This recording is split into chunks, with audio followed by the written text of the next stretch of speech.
నమస్తే, నేను Sujatha. Welcome to Master Key TV. ఇది సామాన్యుడి స్వేచ్ఛకు సంకేతం. ఇక డీటెయిల్స్ చూస్తే, బీహార్లో రాజకీయ సంక్షోభం ముదిరింది. బీహార్ ముఖ్యమంత్రి జేడీయూ అధ్యక్షుడు నితీష్ కుమార్ ఆర్జేడీతో తెగదెంపులు చేసుకునే అవకాశం ఉందన్న పుకార్లు షికార్లు చేస్తుంటే, రాష్ట్రంలో అధికారంలో కొనసాగేందుకు అవసరమైన 122 సీట్లను సాధించేందుకు లాలూ యాదవ్ వర్గం పక్కాగా వ్యూహరచన చేస్తుందని సన్నిహితులు వెల్లడించారు. జేడీయూ కాస్త మహా గఠబంధన్ నుంచి నిష్క్రమించుకుంది.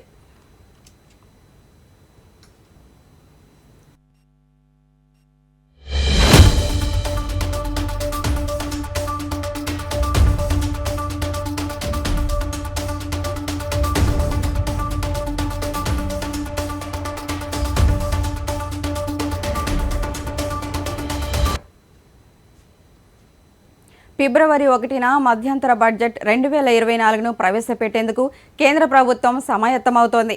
కేంద్ర ఆర్థిక మంత్రి నిర్మలా సీతారామన్ వరుసగా 6వసారి బడ్జెట్ను సమర్పించుకున్నారు. ఫిబ్రవరి 1న బడ్జెట్లో వరుసగా 6 సార్లు బడ్జెట్ను ప్రవేశపెట్టిన వ్యక్తిగా ఆమె నిలవనున్నారు.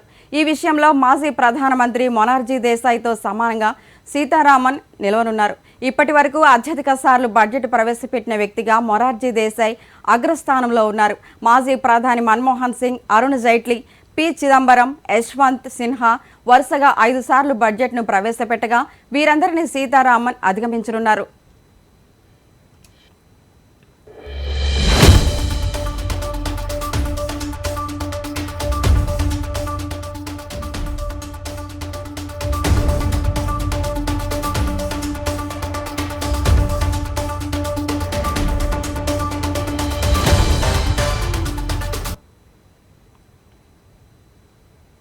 విపక్షాలు ఇండియా కూటమికి ఇప్పటికే తృణమూల్ కాంగ్రెస్ ఆఫ్ పార్టీలు దూరమవ్వగా, బీహార్ సీఎం నితీష్ కుమార్ సారథ్యంలో జేడీయూ కూడా గుడ్ బై చెప్పనుందని ఊహాగానాలు వెలువడుతున్నాయి. మిత్రపక్షాల మధ్య విభేదాలు పెరిగిపోతున్న నేపథ్యంలో ఇండియా కూటమికే చెందిన డీఎంకే పార్టీ అధినేత తమిళనాడు ముఖ్యమంత్రి ఎంకే స్టాలిన్ ఆసక్తికరమైన వ్యాఖ్యలు చేశారు. బీజేపీ వ్యతిరేక ఓట్లు చీలిపోకుండా ఐక్యంగా ఉండాలని కూటమి నాయకులను స్టాలిన్ కోరారు.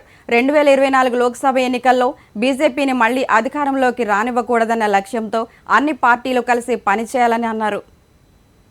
Corona pandemic. After my government took over, we have increased the vaccinations. Today, 64% of eligible people have been fully vaccinated. We also vaccinated 74% of 15 to 18-year children. There is very good response for the booster dose vaccination also. We have activated war rooms at both state and district levels.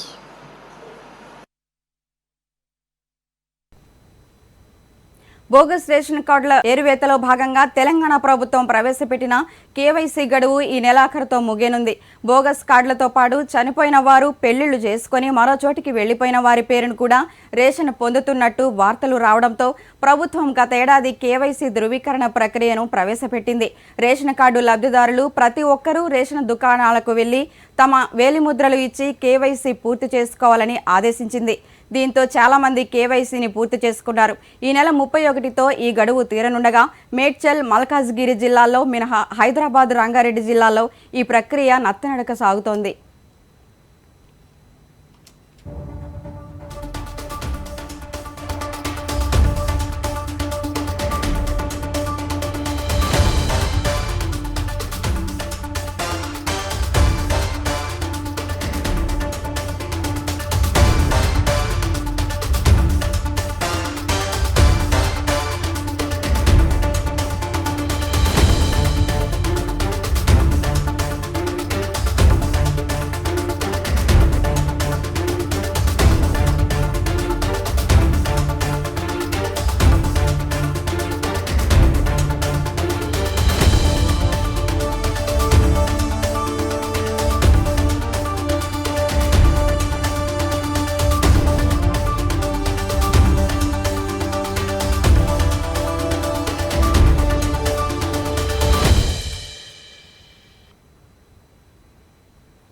కేటీఆర్కు Jangareddy warning ఇచ్చారు. మేం తొడకొడితే నీ గుండె ఆదుర్తది కేటీఆర్ అని జగ్గారెడ్డి హెచ్చరించారు. ఎప్పుడు వచ్చిన road మీదకి నీకు తెలుసా దాదాగిరి అంటే ఏందో నీకు తెలుసా? పైల్వాన్గిరి అంటే నీకు తెలుసా? ఈడ తొడ కొడితే ఆడ గుండెలు అదిరిపోతాయి నీకు. నేను ఈడ తొడ కొడితే నీ గుండె జల్లు మంటదాడ కేటీఆర్ నీకాడ. ఏం మజాక్ చేస్తున్నావా కేటీఆర్? ఏమనుకుంటున్నావు? నీకు పద్ధతి ఉందా? అదేమన్నా అంత పెద్ద తీసుమార్ కానివా? నువ్వు బట్టలు ఇప్పి కొట్టేంత తీసుమార్ కానివా? చాలు.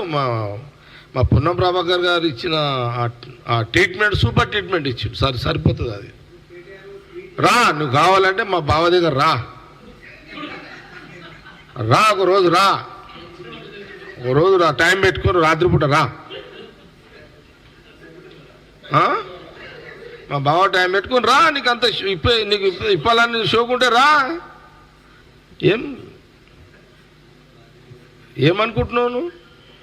ఎందుకు అట్లా సవాళ్ళు ఇస్తున్నావు? నీ కెపాసిటీ కాదు అది.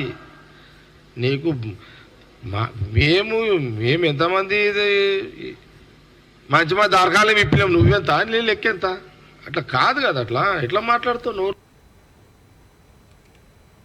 హైదరాబాద్ పంజాగుట్ట ట్రాఫిక్ ఏరియాలో ఓ వ్యక్తి మద్యం సేవించి కారు నడుపుతూ హల్చల్ చేశాడు. అడ్డు వచ్చిన వారిని గుద్దుతూ వెళ్లిపోవడం గమనించిన స్థానికులు వెంటనే అతడి కారును ఆపి దేహశుద్ధి చేశారు. స్థానికుల సమాచారం మేరకు పోలీసులు అతడిని అదుపులోకి తీసుకున్నారు.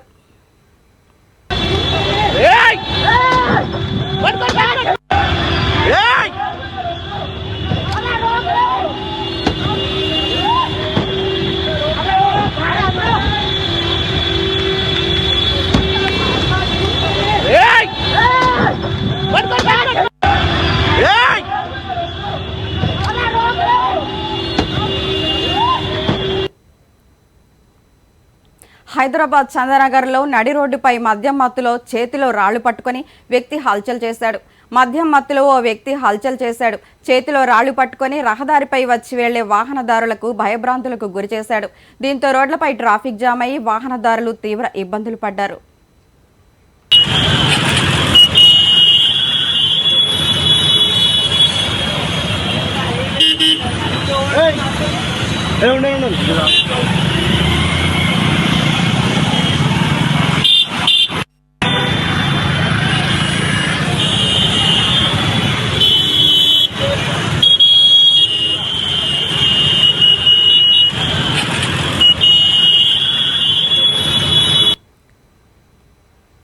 ఓయూపీసీ కాలేజీ వద్ద టెన్షన్ నెలకొంది.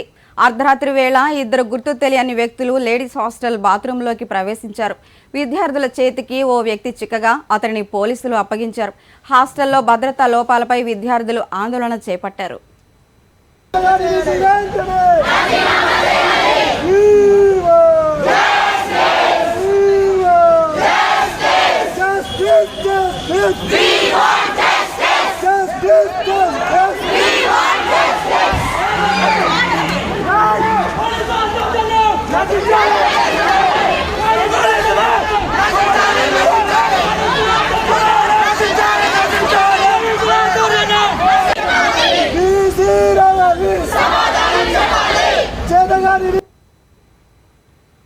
రాజ్యాంగాన్ని ప్రాంతీయ పార్టీలు అనుసరించడం లేదని ఏపీసీసీ అధ్యక్షురాలు షర్మిల ఆరోపించారు.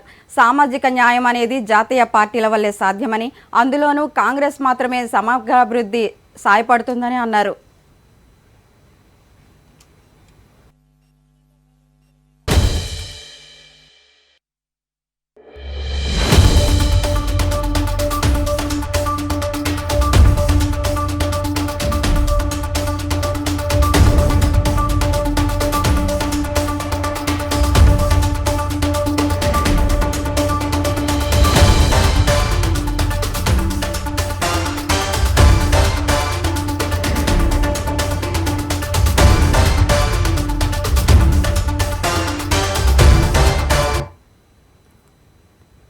తన నెల పెన్షన్ పార్టీని విరాళంగా ఇద్దామని వస్తే ఇంటి పెద్దగా ఉన్న తాను మొత్తం విరాళంగా ఇస్తే కుటుంబ ఇబ్బంది పడుతుందని పవన్ కళ్యాణ్ చెప్పారని కుప్పం నియోజకవర్గ రిటైర్డ్ ప్రధానోపాధ్యాయులు చెప్పారు. తన వద్ద నుంచి జనసేనాధిపతి 10 రూపాయలు మాత్రమే తీసుకున్నారని, అలాంటి నేత రాష్ట్రానికి పెద్ద మనిషిగా ఉండాలని కోరుతున్నారని కుప్పం నియోజకవర్గ రిటైర్డ్ ప్రధానోపాధ్యాయులు చెప్పారు.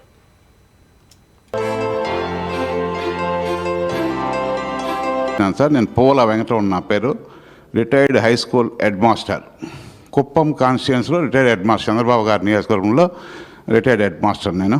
తర్వాత ఈరోజు మన పార్టీ మీద అభిమానంతో నేను పవన్ కళ్యాణ్ గారికి నా ఒక నెల పెన్షన్ 61,116 డీడీ తీసుకొచ్చి పవన్ కళ్యాణ్ గారికి ఇవ్వడం జరిగింది. కానీ సారు, మీ జేబులో ₹1 ఉందా? మీరు ఎందుకు పెన్షన్ నాకు అంతా ఒక నెల అంతా ఇచ్చేస్తే మీరేం కావాలా? కాబట్టి ₹1 జేబులో ఉంటే చూడండి, నేను ₹1 లేని దానికి ₹10 వచ్చింది. జేబులో తీస్తే ₹10 మాత్రం తీసుకొని డీడీ వెనక్కిచ్చేసినారు సారు. రాష్ట్రాన్ని కూడా ఒక కుటుంబంగా చూసే పరిస్థితి నాకు అనిపించింది అప్పుడు.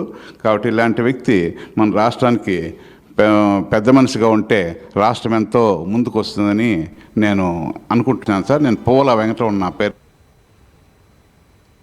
బీజేపీపై పీసీసీ చీఫ్ వైఎస్ షర్మిల ఆరోపణలు గుప్పించారు. బి అంటే బాబు, జే అంటే జగన్, పి అంటే పవన్ అని బీజేపీకి రాష్ట్రంలోని 3 పార్టీలు బానిసలుగా మారాయని షర్మిల విమర్శించారు. బాబు, జే అంటే ఇది ప్రజల్లోకి గట్టిగా తీసుకువెళ్ళాలి. బి అంటే బాబు, జే అంటే జగన్, పి అంటే పవన్. మిగతా దేశమంతా బీజేపీకి వేరే అర్థం ఉండొచ్చు, కానీ ఆంధ్ర రాష్ట్రంలో మాత్రం బీజేపీ అంటే బాబు, జగన్, పవన్, వేరే అవసరం లేదు. వీళ్ళు ముగ్గురు ఇక్కడ ఉండంగా బీజేపీకి ఇంకా వేరే ఎవరు అవసరం లేదు. ఈ విషయాలన్నీ ప్రజల్లోకి తీసుకువెళ్ళండి, కాంగ్రెస్ పార్టీని గెలిపించండి. ఇది ప్రజల్లోకి గట్టిగా తీసుకువెళ్ళాలి. బి అంటే ఇవి బులెటిన్ అప్డేట్స్. మరిన్ని అప్డేట్స్తో మళ్ళీ కలుద్దాం. చూస్తూనే ఉండండి మాస్టర్ కీ టీవీ. ఇది సామాన్యుడి స్వేచ్ఛకు సంకేతం.